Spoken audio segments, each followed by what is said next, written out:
நாள் ஃபுல்லாக டயர்டாக இருந்தாலும் நைட்டு படுக்கும்போது உங்களுக்கு தூக்கம் வரலையா? உடம்பு எவ்வளோ டயர்டாக இருந்தாலும் உங்கள் பிரெயின் மட்டும் நாய் துரத்துன மாதிரி ஓடிக்கிட்டே இருக்கா? இது ஏதோ உங்கள் ஸ்லீப்பில் இருக்க பிரச்சனை கிடையாது. இது ஆங்ஸைட்டினால கூட இருக்கலாம். ஆங்ஸைட்டினாலே அது பேனிக் அட்டாக் அளவுக்கு சிவியராக தான் இருக்கணும்னு அவசியம் கிடையாது. பெட்டில் எவ்வளோ நேரம் படுத்திருந்தாலும் தூக்கமே வராமல் திடீர்னு 5 வருஷத்துக்கு முன்னாடி யாருக்கிட்டேயோ நம்ம எப்பயோ பேசின ஒரு விஷயத்த என்னடா இப்படி பேசிட்டோமே, நம்மளா இப்படி பேசணும் அப்படின்னு யோசிக்கிறதா இருக்கலாம். இல்லை ஃப்யூச்சரில் எப்பயோ நடக்க போகிற ஒரு விஷயத்த யோசிச்சு எப்படிடா நம்ம இதெல்லாம் ஹேண்டில் பண்ண போகிறோம் அப்படின்னு இப்பயே அதை நினச்சி பதறதா இருக்கலாம்.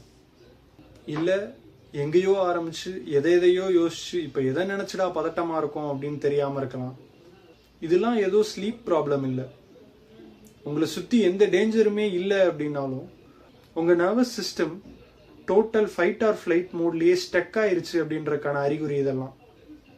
இதில் குட் நியூஸ் என்னன்னா, இது கம்ப்ளீட்லி சேஞ்சபிள். நான் இந்த மாதிரி சிம்டம்ஸோட ஸ்ட்ரகிள் பண்ணிக்கிட்டு இருக்கவங்களுக்கு என் கவுன்சிலிங் ப்ராக்டிஸ் மூலியமாக காமாக ஃபீல் பண்ண ஹெல்ப் பண்ணிக்கிட்டு இருக்கேன். இனிஷியல் கன்சல்டேஷன் ஃபோன் கால் ஃப்ரீயாக ப்ரொவைட் பண்ணிக்கிட்டு இருக்கேன். அதுக்கப்புறம் தெரப்பிக்கு நீங்கள் காசு கொடுத்தா போதும். இந்த சிம்டம்ஸ்லாம் உங்களுக்கு இருந்து அதிலிருந்து உங்களுக்கு ரிலீஃப் வேணும் அப்படின்னு நினச்சிங்கன்னா எனக்கு காம்னு டிஎம் பண்ணுங்கள்.